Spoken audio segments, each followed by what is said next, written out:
Hello everyone, welcome to S1 coaching centre. आज के video में हम लोग 2020 की जुलाई मंथ्स के महत्वपूर्ण करंट अफेयर को कवर करेंगे, जो आने वाले किसी भी एग्जाम के लिए बहुत ही ज़्यादा इंपॉर्टेंट है। तो वीडियो को अंत तक देखें और अगर वीडियो पसंद आए तो उसको लाइक करें और अपने फ्रेंड्स के पास शेयर करें। और हाँ, मेरे पिछले वीडियो को जिस किसी ने भी नहीं देखा है वो ऊपर आई बटन में मैंने उसका लिंक दे दिया है, वहाँ से आप देख सकते हैं सभी मंथ्स के करंट अफेयर्स को। चलिए वीडियो स्टार्ट करते हैं। सबसे पहला है कि नई शिक्षा नीति 2020। तो नई शिक्षा नीति 2020 जो है वो 29 जुलाई को भारत सरकार द्वारा नई शिक्षा नीति की घोषणा की गई। नई शिक्षा नीति की घोषणा की गई 29 जुलाई को। तो इसमें देखते हैं क्या क्या ये शिक्षा नीति में बदलाव कब कब हुआ है। तो देखिए, सबसे पहले कोठारी आयोग की सिफारिश पर 1968 में प्रथम बार बदलाव हुआ था, इंदिरा गांधी के समय में। तो देखिए, सबसे पहला था कोठारी आयोग जो 1968 में बदलाव किया गया था शिक्षा में, इंदिरा गांधी के समय में। उसके बाद दूसरा है कि 1986 में राजीव गांधी के समय में इसका बदलाव हुआ था। तो 1986 में 10+2+3 की संरचना का निर्माण किया गया था और उसमें 1992 में फिर से संशोधन किया गया था। उसके बाद आया के कस्तूरीगन समिति। क्या है? के कस्तूरीगन समिति की सिफारिश पर 2020 में तीसरी शिक्षा नीति को मंजूरी मिल गई। तो 2020 में जो है वो तीसरी शिक्षा नीति में बदलाव को मंजूरी मिली है। ये के कस्तूरीगन समिति के सिफारिश पर हुआ है। तो देखिए क्या क्या कुछ परिवर्तन इसमें होगा। तो सबसे पहले देखिए कि मानव संसाधन विकास मंत्रालय का नाम जो है वो अब शिक्षा मंत्रालय हो जाएगा। मतलब पहले जो मानव संसाधन मंत्रालय का नाम जो है था, अब वो शिक्षा मंत्रालय नाम कर दिया जाएगा। फिर उसके बाद है कि स्कूलों में 10+2 के स्थान पर अब 5+3+3+4 फॉर्मेट को अपनाया जाएगा। मतलब अभी तक जो 10+2 का फॉर्मेट चल रहा है स्कूलों में, अब उसे हटा करके 5+3+3+4 फॉर्मेट को अपनाया जाएगा। चलिए इसके में देखते हैं क्या क्या होगा। तो इसमें जो कक्षा 1 और कक्षा 2 फाउंडेशन स्टेज होगा, तथा इसके बाद जो होगा 3 से 5 वो प्राइमरी स्कूल मतलब प्री प्राइमरी कहलाएगा। शुरू में 5 साल के तहत शामिल होगा इसमें। फिर इसके बाद 3 साल कक्षा 6 से कक्षा 8 तक जो होगा वो मिडिल स्टेज का होगा। उसके बाद जो है चौथा स्टेज होगा उसका 9 से 12 तक, वो क्या होगा? चौथा स्टेज कक्षा 9 से 12 तक का होगा, जिसमें 9वीं कक्षा से ही विषय चुनने की आज़ादी हो जाएगी। मतलब अभी क्या होता था कि कोई भी विद्यार्थी अगर वो इंटर पास कर लेता था तब जाकर के वो अपना कोई भी एक सब्जेक्ट को चुनता था, लेकिन अब 9वीं कक्षा से ही कोई वो अपना मनपसंद का सब्जेक्ट को चुन सकता है। फिर उसके बाद देखिए कि शिक्षा पर जीडीपी ग्रॉस डोमेस्टिक प्रोडक्ट का 6% खर्च करने का लक्ष्य रखा गया है। मतलब शिक्षा पर जो है वो जीडीपी का 6% खर्च करने का लक्ष्य रखा गया है, जो वर्तमान में 4.43% है। अभी जो है सिर्फ शिक्षा पर जो है वो मात्र 4.43% ही खर्च होता है, लेकिन अब क्या किया जाएगा कि शिक्षा पर 6% खर्च किया जाएगा। फिर उसके बाद है कि असम सरकार ने लंबे समय से चल रहे विवाद के बाद देहिंग पटकाई वन्य जीव अभयारण्य को राष्ट्रीय उद्यान में उन्नत करने की घोषणा की। क्या है कि असम सरकार ने लंबे समय से चल रहे विवाद के पश्चात देहिंग पटकाई वन्य जीव अभयारण्य को राष्ट्रीय उद्यान में उन्नत करने की घोषणा की। यह अभयारण्य हाथियों के लिए प्रसिद्ध है। जो देहिंग पटकाई वन्य जीव अभयारण्य है, यह अभयारण्य किस लिए फेमस है? तो यह हाथियों के लिए फेमस है। उसके बाद क्या बोलता है कि पर्यावरणविदों के नेतृत्व में सोशल मीडिया के माध्यम से विरोध अभियान चलाया गया था। इसके खिलाफ जो है वो पर्यावरणविदों के नेतृत्व में सोशल मीडिया के माध्यम से क्या हुआ था? विरोध चलाया जा रहा था, जिसके बाद अभयारण्य के एक क्षेत्र में कोयला खनन को बंद कर दिया गया था। अगला है कि ओडिशा सरकार सरकारी भूमि की रक्षा हेतु तथा भूमि पर कब्जा करने वालों से सरकारी भूमि को अतिक्रमण से बचाने हेतु सैटेलाइट तकनीक और आर्टिफिशियल इंटेलिजेंस का उपयोग करने वाला भारत का पहला राज्य बना। फिर भूमि पर निगरानी हेतु ओडिशा सरकार ने BIUTS मतलब Bhubaneswar land use intelligence system launch किया है। फिर है कि 10 जुलाई को प्रधानमंत्री ने मध्य प्रदेश में 750 मेगावाट क्षमता वाली रीवा सोलर प्लांट का उद्घाटन किया। तो कहां पर किया? तो देखिए 10 जुलाई को प्रधानमंत्री नरेंद्र मोदी ने मध्य प्रदेश में 750 मेगावाट क्षमता वाली रीवा सोलर प्लांट का उद्घाटन किया। यह एशिया का सबसे बड़ा सोलर प्लांट है। अगला है कि भारत का पहला ट्रांसशिपमेंट हब कोचीन बंदरगाह में विकसित किया जाएगा। तो भारत का पहला ट्रांसशिपमेंट हब कहां पर विकसित किया जाएगा? तो कोचीन बंदरगाह में। यह कोचीन बंदरगाह के वल्लरपादम टर्मिनल पर स्थित है। यह कोचीन बंदरगाह के वल्लरपादम टर्मिनल पर स्थित है। ट्रांसशिपमेंट हब बंदरगाहों पर कंटेनरों को अस्थायी रूप से संग्रहित करता है और अन्य जहाजों को आगे के गंतव्य के लिए स्थानांतरित करता है। अगला है कि हिमालय की गोल्डन बर्ड विंग तितली को 88 वर्षों के बाद भारत की सबसे बड़ी तितली प्रजाति के रूप में खोजा गया। तो देखिए क्या लिखा है कि हिमालय की गोल्डन बर्ड विंग जो है वो तितली को 88 वर्ष के बाद भारत की सबसे बड़ी तितली प्रजाति के रूप में खोजा गया है। अगला है कि उत्तराखंड सरकार ने वेस्ट टू एनर्जी, क्या है? उत्तराखंड सरकार के द्वारा वेस्ट टू एनर्जी नामक पहल की शुरुआत किया जा रहा है। कहाँ के सरकार के द्वारा वेस्ट टू एनर्जी नामक पहल शुरुआत किया जा रहा है? तो उत्तराखंड सरकार के द्वारा। इसके तहत पहाड़ी क्षेत्रों में कचरे के निपटान की समस्या को दूर करने हेतु कचरे से बिजली तैयार किया जाएगा। मतलब क्या होगा कि अब ये कचरे से बिजली को उत्पन्न किया जाएगा, इसलिए इसका नाम रखा है वेस्ट टू एनर्जी। इससे जो पहाड़ी क्षेत्रों में जो कचरे की जो मात्रा ज़्यादा है वो अब क्या होगा, वो भी कमी होगी। फिर अगला है कि राष्ट्रीय हरित अधिकरण नेशनल ग्रीन ट्रिब्यूनल ने रायलसीमा लिफ्ट सिंचाई परियोजना के स्थगन के आदेश को हटा दिया है। क्या है कि एनजीटी ने रायलसीमा लिफ्ट सिंचाई परियोजना के स्थगन के आदेश को हटा दिया है। यह परियोजना आंध्र प्रदेश में स्थित है तथा इसे श्रीशैलम परियोजना जो कृष्ण नदी से जल की आपूर्ति होगी। अगला है कि प्रधानमंत्री मत्स्य संपदा योजना के तहत मछली उत्पादन बढ़ाने के लिए देश के अलग अलग हिस्सों में फिश क्रायो बैंक की स्थापना की जाएगी। क्या है कि प्रधानमंत्री मत्स्य संपदा योजना के तहत मछली उत्पादन बढ़ाने के लिए देश के अलग अलग हिस्सों में फिश क्रायो बैंक की स्थापना किया जाएगा। दुनिया में पहली बार फिश क्रायो बैंक की स्थापना भारत में की जा रही है। इसके तहत किसान मछली के शुक्राणुओं के जरिए उत्पादन को बढ़ा पाएंगे।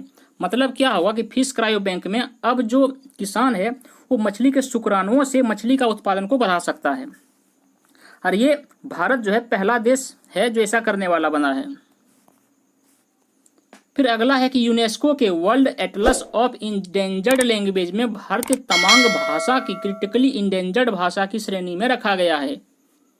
क्या है कि यूनेस्को के world Atlas of endangered language में भारतीय तमांग भाषा जो है वो क्या किया गया कि क्रिटिकली इंडेंजर्ड भाषा की श्रेणी में रखा गया है, और यह अरुणाचल प्रदेश राज्य में बोली जाती है तमांग भाषा।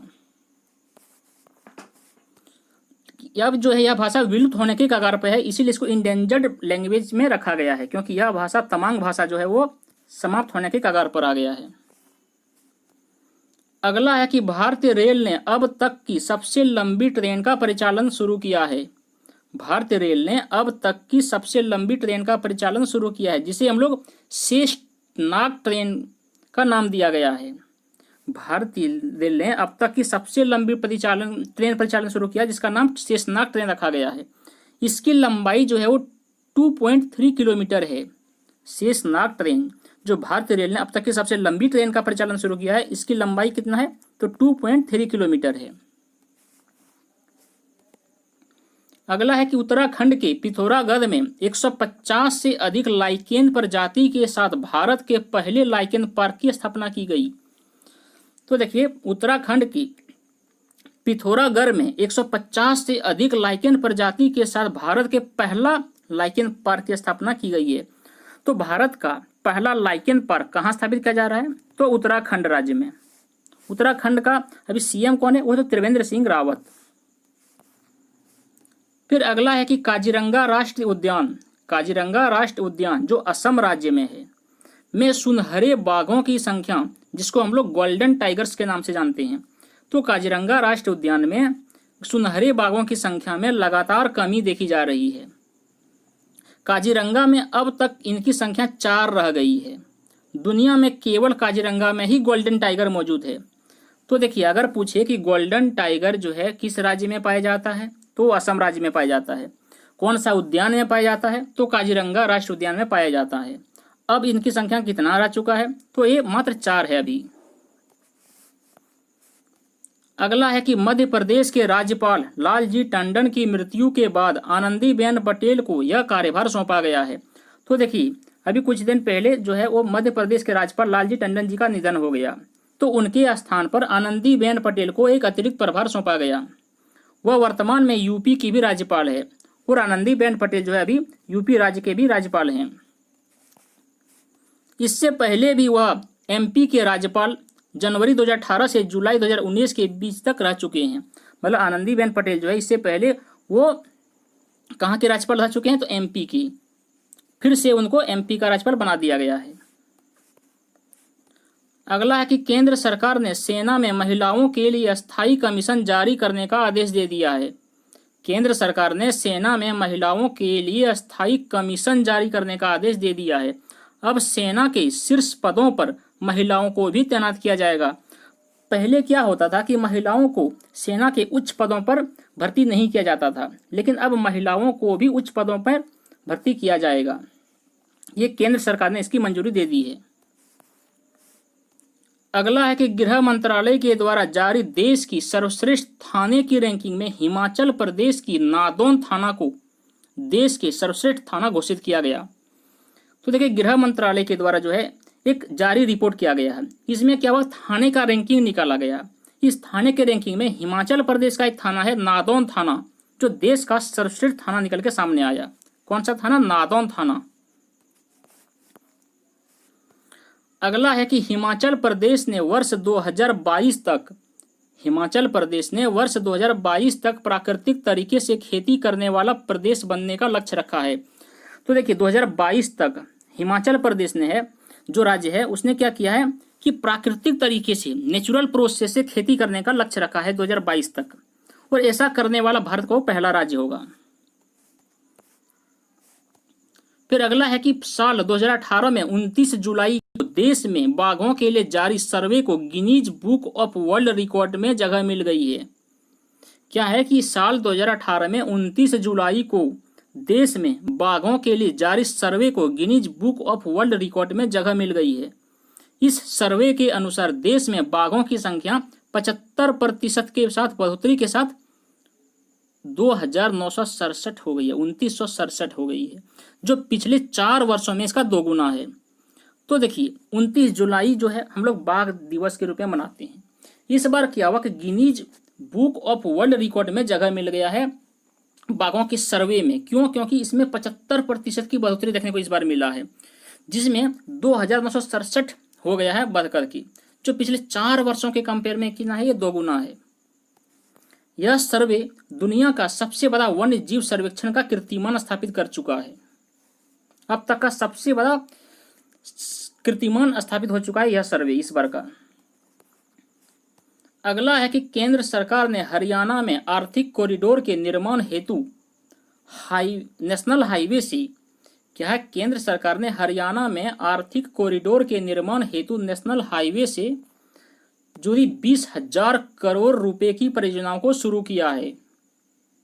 केंद्र सरकार के परिवहन मंत्री नितिन गडकरी ने वीडियो कॉन्फ्रेंस के जरिए NH8 समेत 11 सड़कों से जुड़ी परियोजनाओं का भी उद्घाटन किया है। अगला है कि केंद्रीय ऊर्जा मंत्री आर के सिंह ने दिल्ली में देश का पहला चार्जिंग प्लाजा पहल की शुरुआत की। देश में ऊर्जा दक्षता को बढ़ाने तथा इलेक्ट्रॉनिक मोबिलिटी को बढ़ावा देने हेतु इलेक्ट्रिक वाहन चार्जिंग प्लाजा का उद्घाटन किया गया है। तो कहाँ पर? तो नई दिल्ली में। इस इलेक्ट्रिक वाहन चार्जिंग की सुविधा से देश में इलेक्ट्रिक वाहनों को बढ़ावा मिलेगा तथा प्रदूषण पर भी नियंत्रण हो सकेगा। अब जब इलेक्ट्रिक वाहन की जब क्रेज जब बढ़ने लगेगा तो इससे क्या होगा, इलेक्ट्रिक वाहन में बिक्री भी ज़्यादा होगा और प्रदूषण नियंत्रण भी होगा, इसलिए ई चार्जिंग की सुविधा को बढ़ाया गया है। अगला है कि उपभोक्ता संरक्षण अधिनियम 1986, उपभोक्ता संरक्षण अधिनियम 1986 को संशोधित करके 20 जुलाई 2020 को इसे पुनः लागू किया गया। यह कानून अपने नियमों, उपभोक्ता संरक्षण परिषदों, उत्पाद देताओं, मिलावटी सामान से बने उत्पादों की बिक्री के लिए सजा आदि अलग अलग प्रावधानों के माध्यम से उपभोक्ता के अधिकार की रक्षा करता है। कौन सा? तो उपभोक्ता संरक्षण अधिनियम 1986। अगला है कि इंडिया आइडियाज समिट 22 जुलाई 2020 को प्रधानमंत्री नरेंद्र मोदी ने इंडिया आइडियाज समिट को संबोधित किया।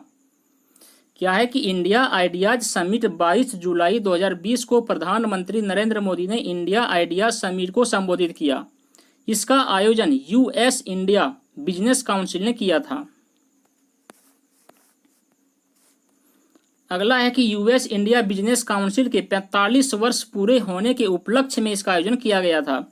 तो देखिए, इंडिया यूएस बिजनेस काउंसिल जो है 45 वर्ष पूरे हो गए इसका, इसीलिए इस उपलक्ष्य में इसका आयोजन किया गया था। अगला है कि अमेरिकी विदेश मंत्री माइक पोम्पियो ने इस कार्यक्रम के दौरान प्रधानमंत्री नरेंद्र मोदी को G7 शिखर सम्मेलन में आमंत्रित किया है। तो देखिए, अमेरिका के जो विदेश मंत्री हैं वो अभी वर्तमान में कौन है? वो है माइक पोम्पियो। उसने क्या किया है कि एक कार्यक्रम के दौरान प्रधानमंत्री नरेंद्र मोदी को G7 शिखर सम्मेलन में आमंत्रित किया है। अगला है कि आकांक्षित जिला डेल्टा रैंकिंग 2020, आकांक्षित जिला डेल्टा रैंकिंग 2020 27 जुलाई को नीति आयोग द्वारा जारी किया गया। इसमें बीजापुर जो छत्तीसगढ़ राज्य में है को प्रथम स्थान मिला। तो देखिए, एक आकांक्षित जिला डेल्टा रैंकिंग निकाला गया 2020 में, जिसमें क्या हुआ कि 27 जुलाई को नीति आयोग के द्वारा जारी किया गया था। इसमें बीजापुर शहर जो छत्तीसगढ़ राज्य का बीजापुर शहर है वो पहला स्थान प्राप्त किया।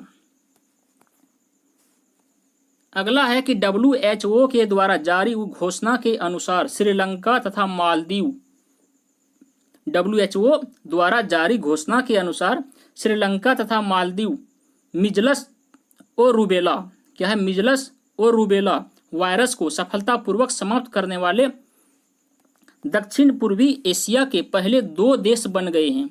तो दक्षिण पूर्वी एशिया के कौन से 2 देश बन गए हैं जो मिजलस और रूबेला नामक वायरस को समाप्त करने वाला बन गया है?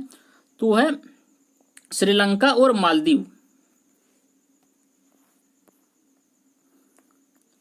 उसके बाद है कि ज्ञात हो कि 2019 में श्रीलंका को WHO ने खसरा मुक्त भी घोषित किया था। 2019 में WHO ने श्रीलंका को खसरा मुक्त देश भी घोषित कर चुका था। अगला है कि ईरान ने Chabahar port Zahedan railway line परियोजना, ईरान ने Chabahar port Zahedan railway line परियोजना से भारत को अलग अलग करने का फैसला किया है। ऐसा उसने इस परियोजना के लिए भारत से फंड की देरी के लिए किया है कि भारत ने कुछ फंड जो है वो देने में देरी कर दिया, जिसके चलते क्या हुआ कि भारत को इस फैसले से अलग कर दिया है। वर्ष 2016 में भारत, अफगानिस्तान और ईरान के मध्य इस रेलवे लाइन के निर्माण में समझौता हुआ था। तो 2016 में ही इस रेलवे लाइन में समझौता हो चुका था भारत, अफगानिस्तान और ईरान देशों के बीच। अगला है कि खाद्य सुरक्षा और पोषण रिपोर्ट 2020, खाद्य सुरक्षा और पोषण रिपोर्ट 2020 संयुक्त राष्ट्र के द्वारा जारी किया गया। इसके अनुसार विश्व की जनसंख्या का 8.9% जो 690 मिलियन 2019 से भूखे से प्रभावित रहा, 2018 की तुलना में 10 मिलियन अधिक है। अगला है कि अफ्रीकी देश बोत्सवाना, क्या है? अफ्रीकी देश बोत्सवाना में पिछले 2 महीने में 350 से अधिक हाथियों की मौत हो गई है। तो देखिए, 2 महीने के अंदर लगभग 350 से अधिक हाथियों की मौत हो गई। कहाँ पर? तो अफ्रीकी देश बोत्सवाना में, जिसके कारण का कोई पता अभी तक नहीं चल पाया है।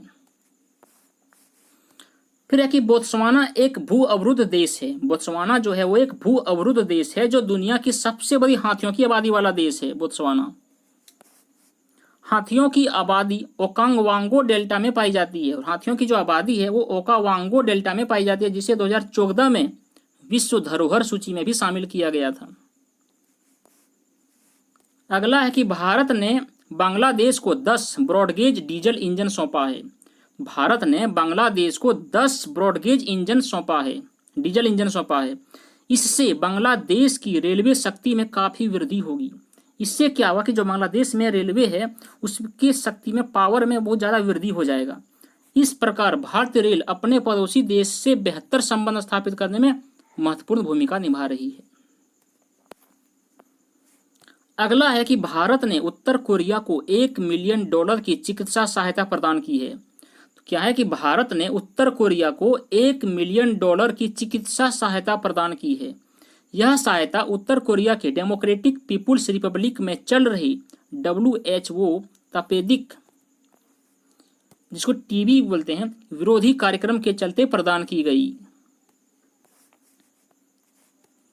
उसके बाद है कि मलेशिया के पूर्व प्रधानमंत्री, क्या है, मलेशिया के पूर्व प्रधानमंत्री नजीब रज्जाक को एक सरकारी निवेश कोष से अरबों डॉलर के गबन करने के मामले में 12 साल की जेल की सजा सुनाई गई है। तो 12 साल की जेल की सजा सुनाई गई है किसको? तो मलेशिया के पूर्व प्रधानमंत्री नजीब रज्जाक को। क्यों? क्योंकि एक सरकारी निवेश कोष से अरबों डॉलर के गबन करने के मामले में।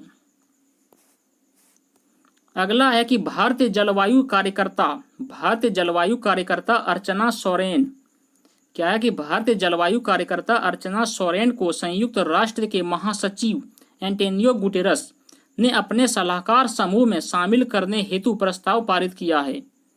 तो देखिए क्या है कि भारतीय जलवायु कार्यकर्ता अर्चना सोरेन को संयुक्त राष्ट्र के महासचिव एंटोनियो गुटेरस, जो अभी संयुक्त महाराष्ट्र के महासचिव अभी कौन है, वो है एंटोनियो गुटेरस, उसने अपने सलाहकार समूह में शामिल करने हेतु प्रस्ताव पारित किया है। अगला है कि हाल ही में H1N1 वायरस का एक प्रकार G4 फ्लू वायरस चीन में प्रकट हुआ है। यह वायरस सुअरों में पाया जाता है। यह G4 फ्लू वायरस जो है वो कौन से जानवरों में पाया जाता है? तो सुअर में पाया जाता है। लेकिन सुअर उद्योग से जुड़े कर्मचारियों में यह वायरस फैलने के बाद वैश्विक महामारी का रूप ले सकता है। अगला है कि भारत ने भूटान की येती क्षेत्र जो कि सकेतंग वन्य अभयारण्य का हिस्सा है। भारत ने भूटान की येती क्षेत्र जो कि सकेतेंग वन्य जीव अभयारण्य का हिस्सा है में सड़क निर्माण का प्रस्ताव रखा है। हालांकि इस क्षेत्र पर चीन जो है वो अपना दावा करता है। इस सड़क निर्माण से अरुणाचल प्रदेश के तवांग तक की दूरी को कम किया जा सकेगा। फिर है कि 15 जुलाई 2020 को 15वें भारतीय यूरोपीय संघ शिखर सम्मेलन का आयोजन वीडियो कॉन्फ्रेंस के जरिए किया गया। क्या है कि 15 जुलाई 2020 को 15वें भारत यूरोपीय संघ शिखर सम्मेलन का आयोजन वीडियो कॉन्फ्रेंस के जरिए किया गया। यूरोपीय संघ के वर्तमान अध्यक्ष अभी कौन है? वो है चार्ल्स मिशेल। यूरोपीय संघ के वर्तमान अध्यक्ष अभी कौन है? वो चार्ल्स मिशेल। EU मतलब यूरोपियन संघ में शामिल जो देश है वो कितना है? 27 है। अगला है कि भारत तथा चीन के मध्य पोक क्षेत्र में पाक अधिकृत कश्मीर क्षेत्र में झेलम नदी पर 700 मेगावाट की आजाद पट्टन जल विद्युत परियोजना के लिए हस्ताक्षर हुए। तो देखिए पाकिस्तान और चीन, क्या है, पाकिस्तान और चीन के मध्य जो है पाक अधिकृत कश्मीर क्षेत्र में झेलम नदी पर 700 मेगावाट की आजाद पट्टन जल विद्युत परियोजना के लिए हस्ताक्षर हुआ। तो किन दो देशों के बीच?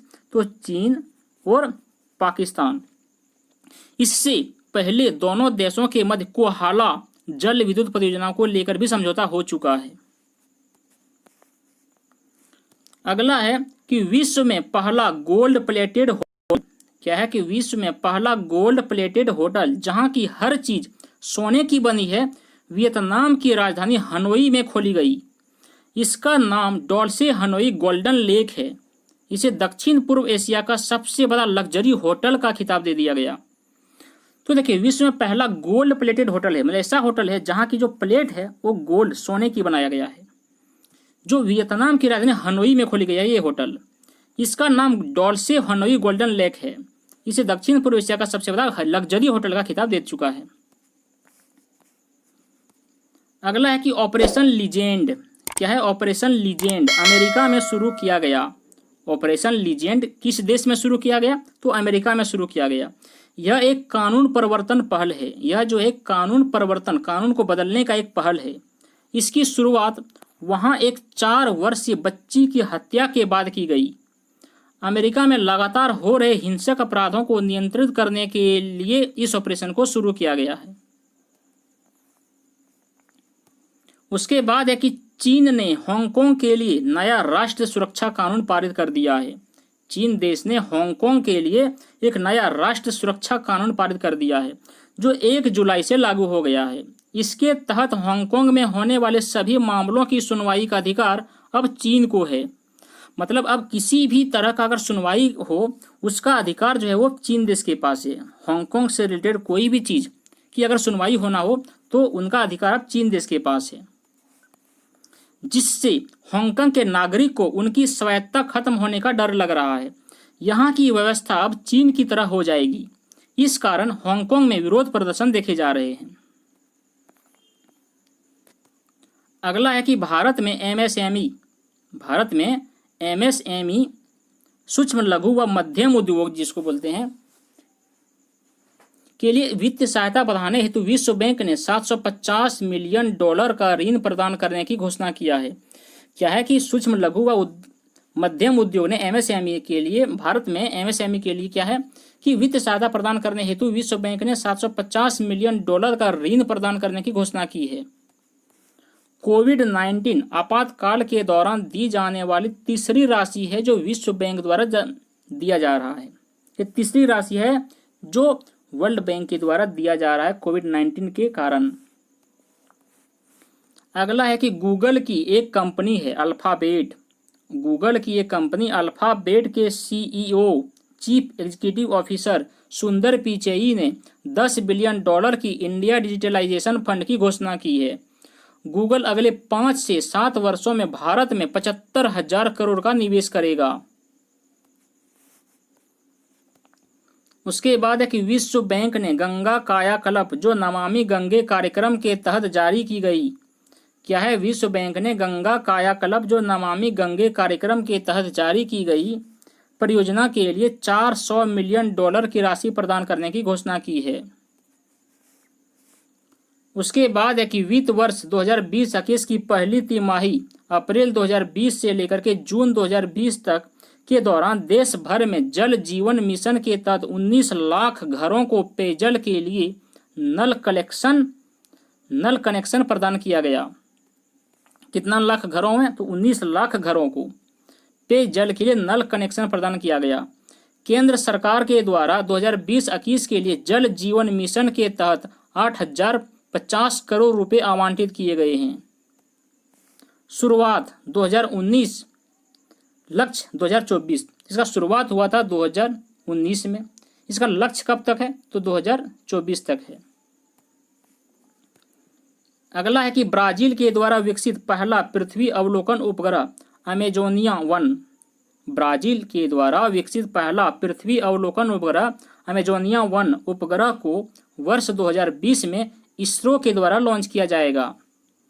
क्या है कि ब्राजील के द्वारा विकसित पहला पृथ्वी अवलोकन उपग्रह जो है वो अमेजोनिया 1 उपग्रह को वर्ष 2020 में इसरो के द्वारा लॉन्च किया जाएगा। उसके बाद अगला देखिए, अगला कि दक्षिण कोरिया ने अपना पहला सैन्य उपग्रह, क्या है कि दक्षिण कोरिया ने अपना पहला सैन्य उपग्रह अनसासिस 2 लॉन्च किया है। दक्षिण कोरिया ने अपना पहला सैन्य उपग्रह अनसासिस 2 लॉन्च किया है। इसे अमेरिका के स्पेस एक्स के द्वारा लॉन्च किया गया। दक्षिण कोरिया ने अपना पहला सैन्य उपग्रह, क्या नाम है उसका? अनसासिस 2 लॉन्च किया है। इसे अमेरिका के स्पेस एक्स के द्वारा लॉन्च किया गया है। उसके बाद है कि इजराइल ने ऑफेक, क्या है? इजराइल ने ऑफेक 16 नामक एक जासूसी उपग्रह का सफलतापूर्वक परीक्षण किया है। इसके जरिए वह ईरानी परमाणु गतिविधियों पर नजर रख सकेंगे। क्या है कि इजराइल ने ओपेक 16 नामक एक जासूसी उपग्रह का सफलतापूर्वक परीक्षण किया है। इसके जरिए वह ईरानी परमाणु गतिविधियों पर नजर रख सकेगा। फिर है कि यूएई यूनाइटेड अरब अमीरात ने अपना पहला मंगल मिशन होप मार्स मिशन, क्या है, होप मार्स मिशन को जापानी स्पेस सेंटर से लॉन्च किया। भारत के द्वारा फ्रांस से डील किए गए 36 राफेल विमानों में से 5 राफेल भारत के अंबाला हरियाणा एयरफोर्स कैंप में पहुंच गई। तो देखिए, भारत के द्वारा फ्रांस से जो डील हुआ था, कितना 36 राफेल विमान का डील हुआ था, जिसमें से 5 राफेल जो है भारत पहुंच चुका है। कहां पर पहुंचा? तो हरियाणा के अंबाला शहर में पहुंचा। राफेल का चलो विशेषता देखते हैं हम लोग। तो देखिए, राफेल की विशेषता है कि 2016 में भारत ने फ्रांस से 36 राफेल लड़ाकू विमान की खरीद हेतु डील किया था। तो देखिए, भारत ने जो फ्रांस से 36 राफेल लड़ाकू विमान की जो खरीद के डील किया था, वो कब किया था? 2016 में किया था। कितना रुपए? तो 59,000 करोड़ रुपए में डील हुआ था। फिर है कि राफेल के जैसा लड़ाकू विमान अत्याधुनिक हथियारों से लैस किसी भी एशियाई देश के पास नहीं है। क्या है कि राफेल के जैसा जो लड़ाकू विमान है वो अत्याधुनिक हथियारों से लैस है, वो किसी भी एशियाई देशों के पास नहीं है। इसकी रफ्तार जो है वो 2130 किलोमीटर पर घंटा की रफ्तार है और 20 से 70 किलोमीटर तक अचूक निशाना लगाने में भी ये सक्षम है। और फिर है कि 6000 फुट की ऊंचाई तक पहुंचने में भी सक्षम है 1 मिनट में। मतलब 1 मिनट में ये 6000 ऊंचाई तक पहुंचने की क्षमता रखता है। उसके बाद है कि 24,500 केजी वजन ले जाने में भी सक्षम है। वो एक बार में 24,500 केजी वजन भी ले जाने में सक्षम रखता है। फिर फ्रांस की डेसाल्ट कंपनी के द्वारा इसे बनाया जाता है। ये जो राफेल है वो फ्रांस की कंपनी डेसाल्ट, इसी के द्वारा निर्मित किया जाता है। अगला है कि अमेरिकी अंतरिक्ष एजेंसी नासा ने 30 जुलाई 2020 को अपना मंगल मिशन मार्स 2020 लॉन्च किया। यह फरवरी 2021 में मंगल पर पहुंच जाएगा। उसके बाद है कि जीलैंडिया, क्या है, जीलैंडिया वैज्ञानिकों के द्वारा जीलैंडिया नामक एक लघु महाद्वीप की खोज की गई है, जो 100 मिलियन वर्ष पहले अंटार्कटिका से तथा उसके बाद ऑस्ट्रेलिया से अलग हो गया था। यह दक्षिण प्रशांत महासागर में स्थित है तथा न्यूजीलैंड इसी का भूभाग है। न्यूजीलैंड भी इसी का ही एक भूभाग है। तो बस इतना ही था फ्रेंड्स। अगर वीडियो पसंद आया हो तो उसको लाइक करें और फ्रेंड्स के पास शेयर करें। और हाँ, मेरे लगभग 7-8 महीने का वीडियो जो है करंट अफेयर्स का, उसका प्लेलिस्ट बना हुआ है। जिस किसी ने वो नहीं देखा है वो प्लेलिस्ट में जाकर के सभी महीने के करंट को देख सकते हैं। तो चलिए आज के लिए इतना ही, मिलते हैं नेक्स्ट वीडियो में। Thank you for watching.